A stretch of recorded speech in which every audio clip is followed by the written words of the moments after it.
The difference with all these Gulf Islands ferries is they're not a tourist boat so much as they are the other end of the highway. The dentist, the doctor, most of the shopping's over there. I mean, we have grocery stores here, but people have to go to town for their appointments and specialists and all this. So it's part of the highway. It's a road. It's not just a place for the Winnebagos and the motorhomes to come in the summer and, you know, see the dolphins leaping and the salmon jumping and that. I mean, this is a real lifeline. You know, everybody's from different lifestyles, lives in different houses, does different things with their hobbies. But without fail and exception, the ferry is the one thing they all have in, you know, if you go to the coffee shop, sooner or later somebody will say something about the ferry. They've all got it in common. We all do. The crew, the people that live here, the people that come here in the summer, that's one common element. So it's very important to the community to have these ferries. When I started in the ferries, it was Department of Highways. I did that for 5 years with Department of Highways, and in 1985 became BC Ferries. So I worked officially for BC Ferries since 1985 to 2015. So that's 30 years. And I was a captain on the Powell River Queen for 20. And for 2.5 years, my first job as captain was on the Gabriel Island Ferry, the Quinsam.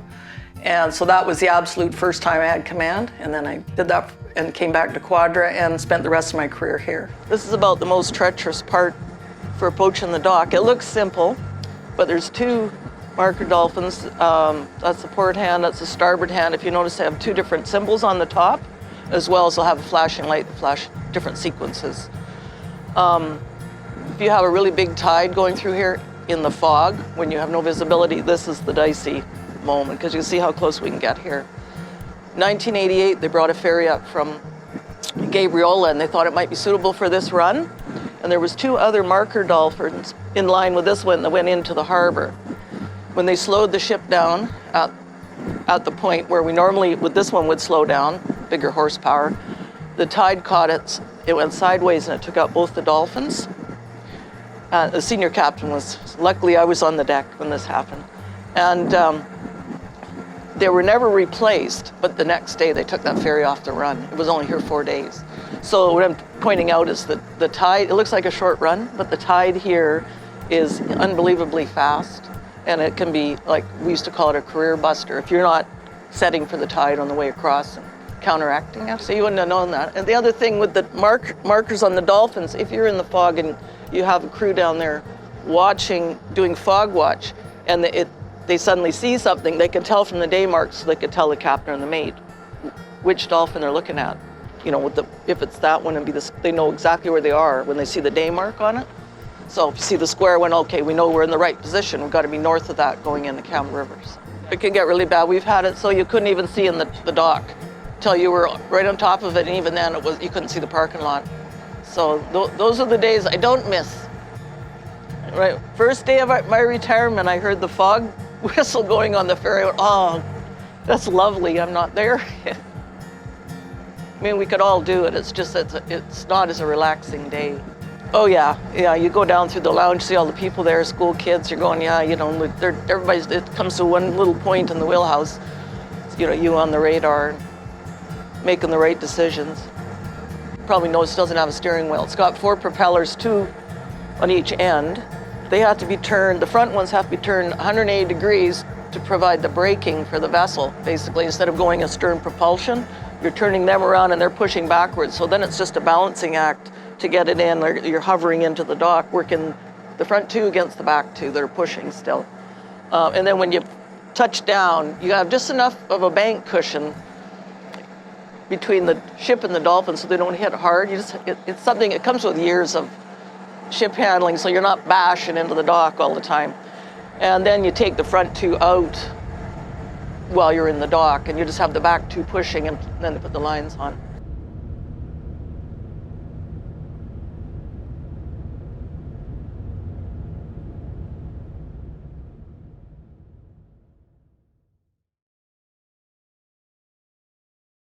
So you're trying to keep it off these other dolphins coming in, like, you know, pivot point of the vessel's right in the middle.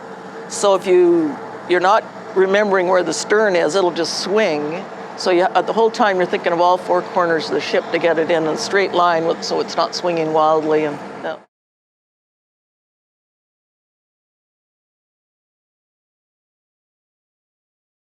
So this is my first discharge book, which was how we kept track of sea time. It was an old-fashioned style of book because you had to go down and get your picture taken, go to the Transport Canada office in Vancouver at the time, and you'd use it when you went on board. The skipper would sign you on or sign you off. You had to sign another book that he had in the wheelhouse. It's the old-fashioned way of saying, making sure it was before they had unions, I'm sure, when they had to. Companies had to ensure that the crew would be fed properly and so much of this, so much of that, so many steaks a week and all that kind of thing. So you signed that book that everybody agreed, the captain and the crew, and then you'd also have this book that kept track when you were on the boat, and there was stamps in there for each ship had their own stamp with their tonnage, which was good when you went to get your sea time figured out. And you know, the day you left, the day you came back, who the captain was, the tonnage of the vessel. And that, you know, carried it with you wherever you went.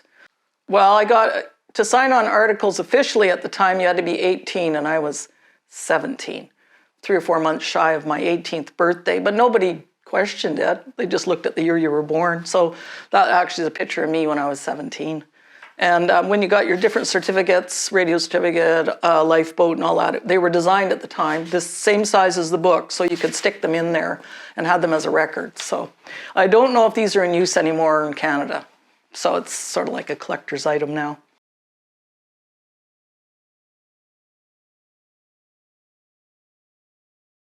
I had a lot of short stories that won awards when I was in high school and poetry and stuff. So I was thinking I was going to be a writer, but the minute I spent time on the boat, it just clicked, and it was very interesting. And they had I went into manpower because I was working at a restaurant in town and pay the rent.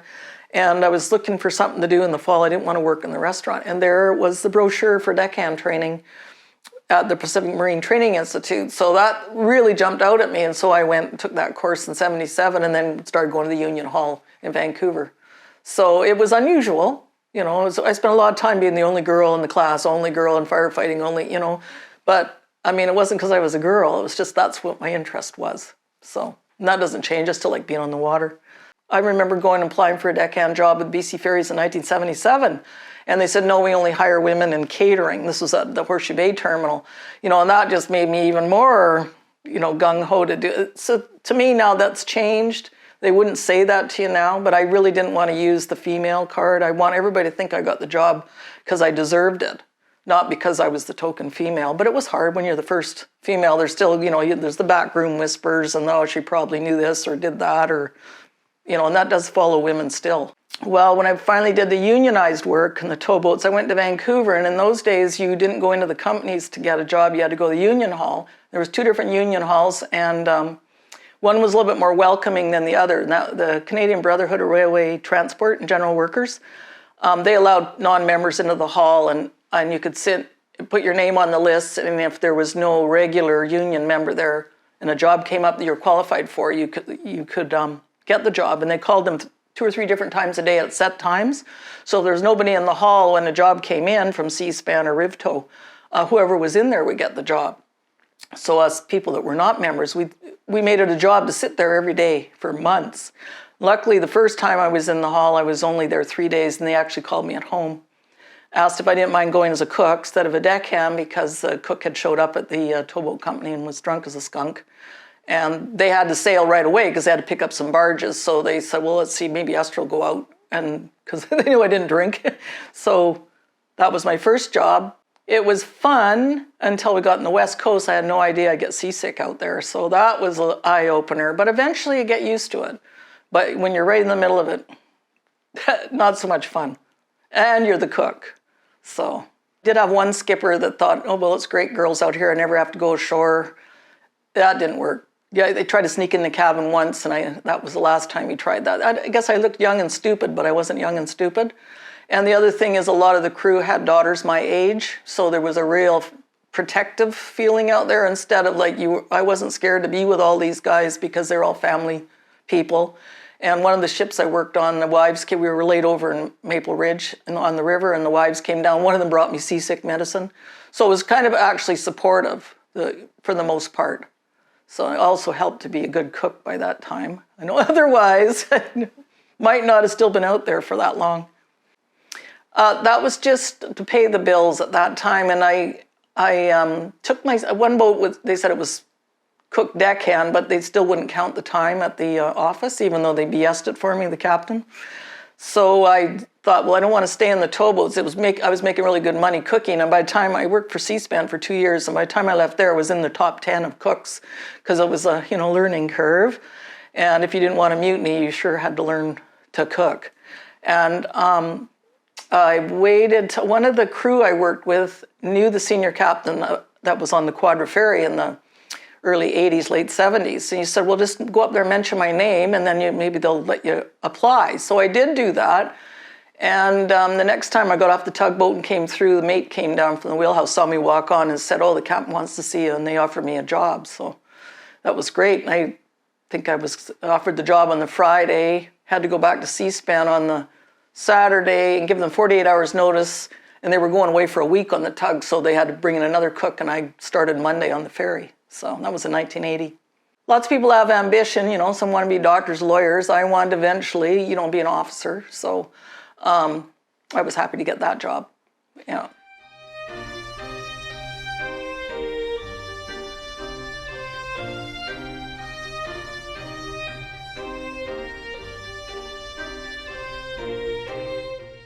There's not a lot of adventure. You're parking the cars. You're spending 4 or 5 years to get actual sea time to get your mate's ticket.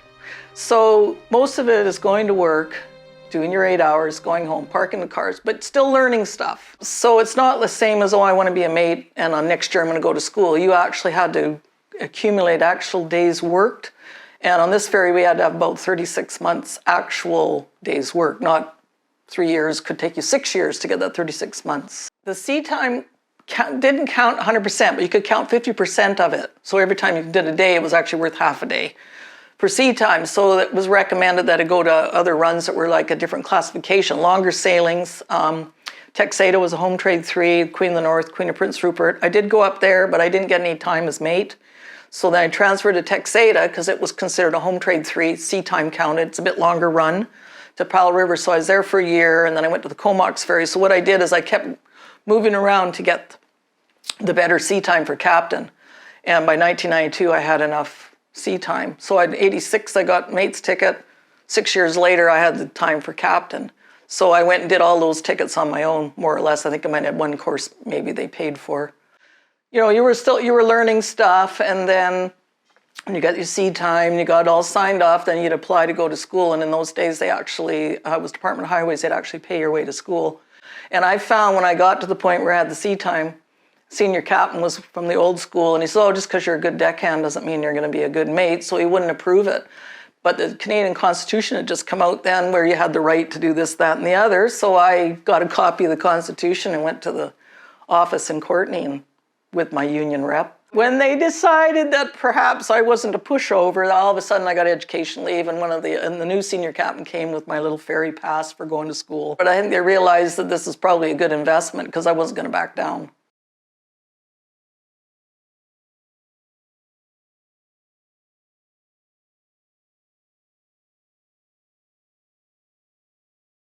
Oh, the day I got my ticket, I was down at Victoria, and the steamship inspector, or the examiner, we went through I did everything textbook, answered all the questions, and then after that, you said, okay, you got your ticket, you go out and the secretary types it all up for you and gives you an interim copy. Well, it was lunchtime and everybody was gone in the office, and I was anxious to drive back home to Quadra, and he says, well, I guess we're gonna have to go for lunch now. And of course, I guess for him, it was the first female captain he'd cleared as a steamship inspector, or, the examiner.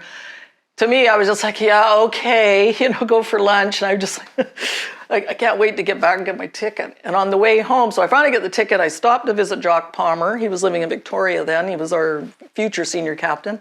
Stopped and showed him the ticket. And then I racing up the highway, and I was literally racing up the highway, and I got a speeding ticket on my way home.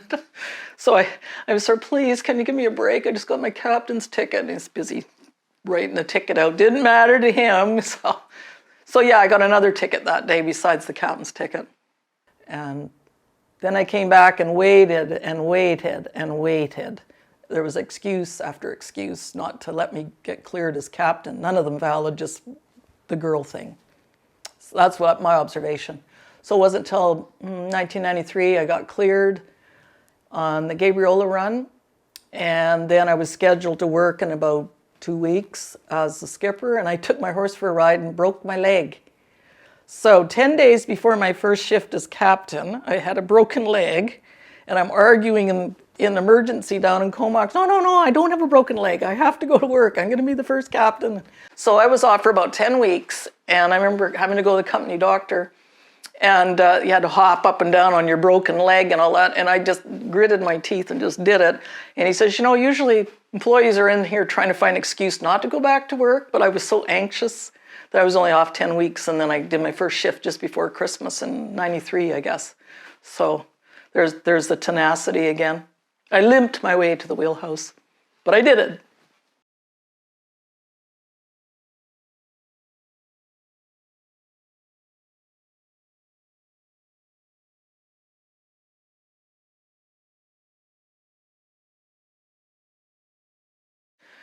And there was no captains. I think there may have been one at Northland Navigation in Vancouver in the 70s, or a mate, she was a mate, I'm not sure, but I didn't meet her. And there were several female cooks at Seaspan. Well, I was actually working on opposite shift on the Seaspan Queen with another lady cook. So, I mean, that wasn't unusual. There weren't a lot of us, but there were women out there. So, and on little private tugs, once in a while you see girl deckhands because dad owns a tug sort of thing, yeah.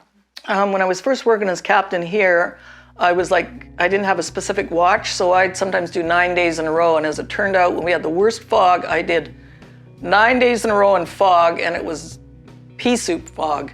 Couldn't see the dock, you couldn't see the ferry when you were coming to work, when you're walking down the ramp. And the joke was I went through 3 different mates because 3 different cycles of shifts went through, and I was still the captain on morning shift for 9 days straight in the fog. I could feel it in my shoulders every day when I got off because you're just so tense.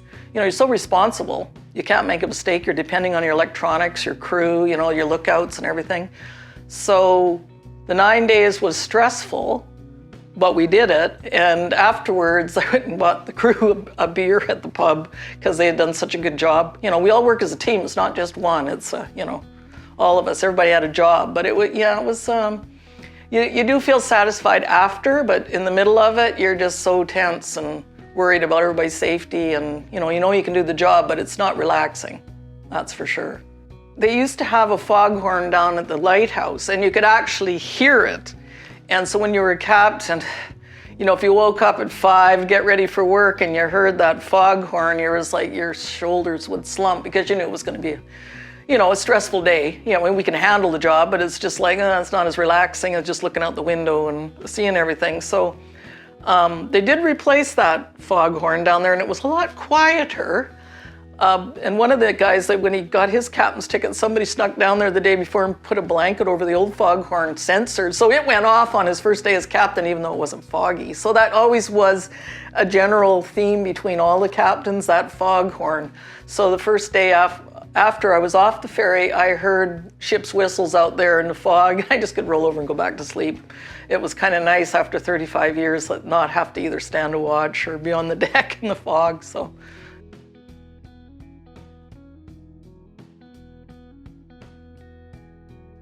I enjoyed actually working at Gabriola because it was my first command, and it was the same thing. I had a really good crew there. And that's when I took up golf, because I had to camp there on my, when I got off shift, I couldn't go home because I had to be there again in the morning. And the whole crew golfed. So it was great. We do a morning shift and then everybody go home and change, get their golf clubs, and we go golf in the Gabriola golf course. So I really enjoyed working there and for my first couple of years as captain, but I was happy to come back to Quadra because it's my home. So, but glad I went and got other experience, because I didn't want to look like I'd just spent my whole career on one run. So I went on 7 or 8 different runs. This was still my favorite, but each place I enjoyed myself. Yeah.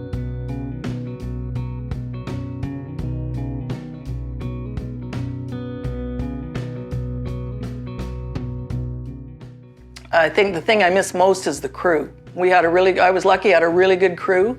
And we worked together as a team, and we're friends off the boat. Everybody was very supportive, and went through a lot of personal things in each one of the crew, and you could kind of sympathize with them, and an ear to listen to, like the old-fashioned captains used to do, so that was the best part. You have to have, if the crew don't like you, they're not gonna help you out when you're in a pinch, and that's just the way of the ocean, so. I always knew I wanted a wooden steering wheel because I designed this dining room to look like a wheelhouse, so I could put a lot of my stuff up here. So they ask you when you retire, the crew says, well, they don't want to get you the wrong thing. They always put the money together and buy something special. I said, well, actually, all I want, some people got metal detectors because they're retiring, and somebody got a bicycle one year.